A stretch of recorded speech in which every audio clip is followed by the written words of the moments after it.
बिस्मिल्लाहिर्रहमानिर्रहीम। शुरू करता हूँ अल्लाह के नाम से जो बड़ा मेहरबान निहायत रहम करने वाले। लियाकत तरीन स्टोर की जानिब से आप सबको अस्सलाम वालेकुम।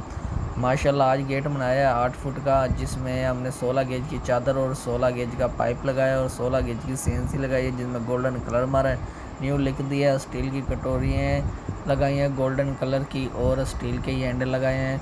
3 फुट 3.5 फुट का एक पल्ला और 4.5 फुट का एक पल्ला, इसी के साथ अल्लाह निगहबान।